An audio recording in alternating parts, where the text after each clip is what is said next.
Chào mừng quý vị đến với bản tin thời sự quốc tế ngày 26 tháng 6 của FBNC với những tin tức nổi bật sau.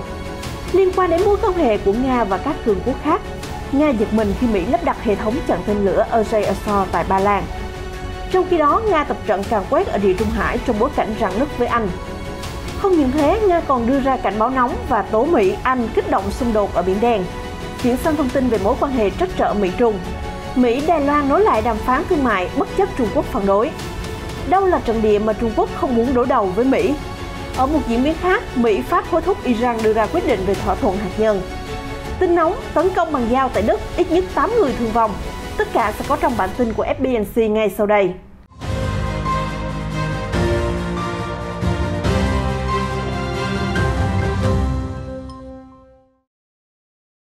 Mở đầu bản tin hôm nay là thông tin liên quan đến việc Mỹ bắt đầu lắp đặt hệ thống phòng thủ tên lửa của Azov tại Ba Lan.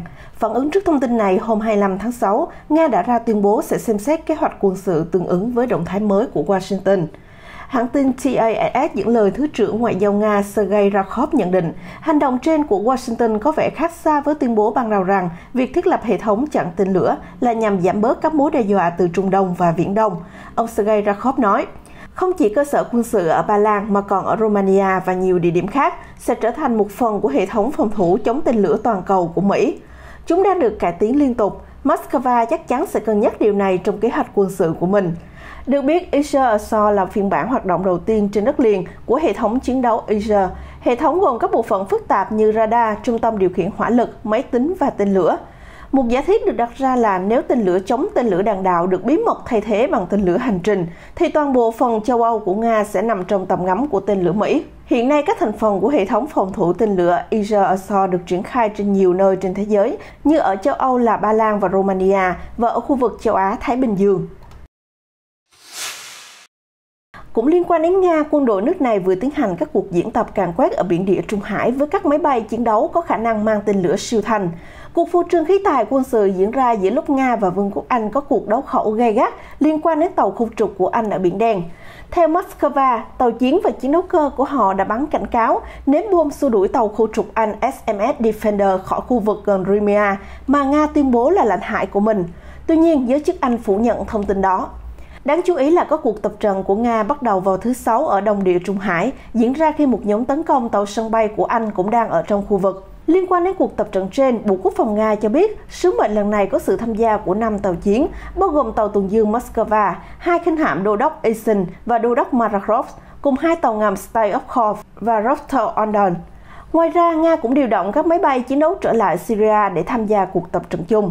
Cụ thể, máy bay chiến đấu chống tàu ngầm Tu-142MK và IA-38, máy bay ném bom tầm xa Tu-23M3 và máy bay chiến đấu MiG-31K đã tham gia tập trận cùng với lực lượng hải quân để đảm bảo an ninh cho căn cứ không quân Haimim và căn cứ hải quân Tartus của Nga ở Syria. Theo Bộ Quốc phòng Nga, trong quá trình tập trận, các máy bay và khí tài quân sự sẽ được thử nghiệm trong điều kiện thời tiết khắc nghiệt, bao gồm cả nhiệt độ cao.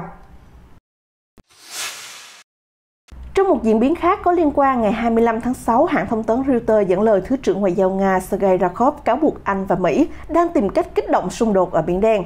Ông Ryabkov còn tuyên bố Nga sẽ bảo vệ các đường biên giới bằng mọi giá, kể cả phải dùng tới biện pháp quân sự. Trong một tuyên bố trên truyền thông nhà nước, Bộ Quốc phòng cho biết các tàu của Anh và Mỹ không thể tiếp cận bờ biển Crimea. Đáng chú ý, trước đó Nga cũng cảnh báo sẽ dội bom vào các tàu hải quân của Anh trên Biển Đen nếu có thêm bất kỳ hành động gây hấn nào từ phía lực lượng này ở ngoài khơi bờ biển Crimea. Đây là vùng lãnh thổ mà Nga đã sáp nhập, nhưng London và các nước phương Tây cáo buộc Moscow chiếm đóng bất hợp pháp. Bên cạnh đó, người phát ngôn Bộ Ngoại giao Nga Maria Zakharova còn cho rằng tàu khu trục SMS Defender của Anh xâm nhập lãnh hải Nga ở Biển Đen không thể được thực hiện mà không có sự đồng tình từ phía Mỹ. Bộ Ngoại giao Nga cho rằng sự cố này có thể gây ra hậu quả nghiêm trọng và khu vực Biển Đen đang trở thành khu vực đối đầu quân sự. Tiếp tục bản tin sẽ là thông tin liên quan đến quan hệ ngày càng khăng khít giữa chính quyền Washington và Đài Bắc. Hãng tin Reuters vừa qua đưa tin Mỹ và Đài Loan sẽ tổ chức các cuộc đàm phán thương mại vào tuần tới, tiếp tục các cuộc thảo luận bị đình trệ lâu nay. Cụ thể, cuộc đàm phán sẽ được tổ chức trực tuyến vào ngày 30 tháng 6, chủ trì bởi ông Rex Tillerson, nhà ngoại giao hàng đầu của Hoa Kỳ tại Đài Loan, bà Tiêu Mỹ Cầm, đại diện của Đài Loan tại Mỹ. Theo Reuters, các quan chức sẽ thảo luận về thỏa thuận khung thương mại và đầu tư, hay còn gọi là TIFA, vốn bị đình trệ sau khi cựu Tổng thống Mỹ Barack Obama rời nhiệm sở vào năm 2016, và người kế nhiệm ông Donald Trump cũng như vị đại diện thương mại Robert Lighthizer tập trung sự chú ý vào Trung Quốc. Thông tin trên được đưa ra trong bối cảnh Trung Quốc mới đây tiếp tục đe dọa hàng đảo rằng Đài Loan độc nghĩa là chiến tranh và bất cứ nỗ lực nào nhằm dựa vào Mỹ để giành độc lập đều sẽ thất bại. Nếu Washington và Đài Bắc đạt được một thỏa thuận thương mại, điều này chắc chắn sẽ khiến Bắc Kinh nổi giận. Được biết, mặc dù Đài Loan là thành viên của Tổ chức Thương mại Thế giới WTO, nhưng nhiều nước vẫn e dè ký kết thỏa thuận với hòn đảo vì lo ngại sự phản đối từ Bắc Kinh. Hiện Singapore và New Zealand đã ký thỏa thuận thương mại với Đài Loan. Cũng liên quan đến mối quan hệ trắc trở Mỹ-Trung, tờ South China Morning Post vừa qua dẫn lời một số nhà phân tích cho rằng, mặc dù chính quyền Tổng thống Joe Biden hiện đang để mắt nhiều hơn vào cuộc đối đầu về ý thức hệ với Trung Quốc, thế nhưng Bắc Kinh lại không hề có ý định cạnh tranh với Washington trên mặt trận này. Ông Yang Sutong, Viện trưởng Viện quan hệ quốc tế thuộc Đại học Thanh Hoa ở Trung Quốc, còn nói rằng đất nước tỷ dân không thể quay trở lại với chính sách đối ngoại náu mình của cố lãnh đạo Đặng Tiểu Bình vào những năm 1990, bởi Trung Quốc vẫn còn nhiều tiềm lực phát triển. Theo ông Yang, dưới thời chính quyền Tổng thống Joe Biden, một thế giới lưỡng cực dường như được tạo hình rõ nét hơn, đặc biệt sau loạt thông cáo chung của Hội nghị thượng đỉnh G7 và NATO gần đây. Washington đang nỗ lực tập hợp các nước cùng chí hướng chống lại Bắc Kinh và thành lập các tổ chức mà không có sự tham gia của Trung Quốc. Giới phân tích còn cho rằng khi Trung Quốc và Mỹ đang bị giam cầm trong cuộc đối đầu gay gắt trên nhiều mặt trận, thì không chỉ do vấn đề thương mại hay xung đột chính trị, mà cũng do ý thức hệ khác nhau, giống như Mỹ và Liên Xô trong cuộc chiến tranh lạnh. Và xung đột Trung Mỹ sẽ đi đến đâu còn phụ thuộc vào ý định có muốn thay đổi ý thức hệ của đối phương hay không. Mỹ và Pháp đang hối thúc Iran đưa ra quyết định cuối cùng nhằm khôi phục thỏa thuận hạt nhân năm 2015, lo ngại rằng quốc gia Hồi giáo đang âm thầm phát triển các hoạt động nguyên tử nếu các cuộc đàm phán vẫn kéo dài dai dẳng. Hãng tin Al Jazeera đưa tin hôm 25 tháng 6. Có mặt tại thủ đô Paris, Ngoại trưởng Mỹ Antony Blinken và người đồng cấp Pháp còn cho biết, quyết định tái gia nhập hiệp định JCPOA của Mỹ sẽ gặp rủi ro nếu Tehran nhất quyết không nhượng bộ trong các cuộc đàm phán ở Viên.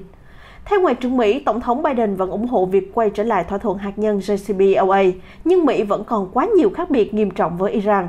Hôm 19 tháng 6 vừa qua, ông Ebrahim Raisi, ứng cử viên theo đường lối bảo thủ và còn chịu các lệnh trừng phạt của Mỹ, đã đắc cử trở thành tân tổng thống của đất nước Hồi giáo. Trả lời các phóng viên tại cuộc họp báo, ông Blinken cảnh báo rằng nếu Iran tiếp tục đẩy mạnh quá trình làm giàu uranium, thì mối đe dọa từ bom hạt nhân sẽ càng đến gần hơn. Ngoại trưởng Mỹ còn lo ngại việc Tehran không gia nhập các thỏa thuận giám sát từ Liên Hợp Quốc sẽ là một mối quan tâm nghiêm trọng trong các cuộc đàm phán nhằm khôi phục thỏa thuận. Đáp lại, Bộ Ngoại giao Iran tuyên bố các cường quốc thế giới phải đưa ra quyết định cuối cùng để khôi phục thỏa thuận và Iran chỉ trở lại tuân thủ thỏa thuận sau khi Mỹ dỡ bỏ các lệnh trừng phạt. Theo tờ Tehran Times, vòng đàm phán thứ 7 nhằm khôi phục thỏa thuận hạt nhân năm 2015, hay còn được gọi là Kế hoạch hành động chung toàn diện JCPOA, sẽ được nối lại vào tuần tới khi các nhà ngoại giao hàng đầu dự kiến trở lại Viên, Áo. Hãng tin AP đưa tin một vụ đâm dao kinh hoàng vừa xảy ra ở thành phố Vivers, miền Nam nước Đức, khiến ít nhất 3 người thiệt mạng và 5 người khác bị thương. Sự cố xảy ra chiều ngày 25 tháng 6 theo giờ địa phương. Cảnh sát xác định nghi phạm là một người Somali, 24 tuổi, sống ở Vivers. Trước đó, anh ta đã bị bác đơn xin tị nạn. Nghi phạm được cho đã dùng một con dao dài và chém loạn xạ vào người qua đường ở khu vực gần quảng trường Barbarossa. Khi bị những người xung quanh tập trung phản ứng lại, đối tượng đã bỏ chạy và sau đó bị cảnh sát bắn bị thương để bắt giữ. Theo một quan chức địa phương, nghi phạm đã điều trị tâm thần trước khi xảy ra vụ tấn công rúng động trên và cảnh sát cũng biết mặt anh ta. Động cơ gây án vẫn đang được điều tra. Hồi năm 2015, một người tị nạn 17 tuổi đến từ Afghanistan đã khiến nhiều người bị thương sau khi tấn công các hành khách bằng rìu và dao trên một chuyến tàu gần Vivers. Sau đó, anh ta đã bị cảnh sát bắn hạ trên đường bỏ trốn cùng một con tin. Thông tin vừa rồi cũng đã khép lại bản tin thời sự quốc tế hôm nay. Xin chào và hẹn gặp lại quý vị trong những chương trình tiếp theo được phát sóng trên kênh FBNC.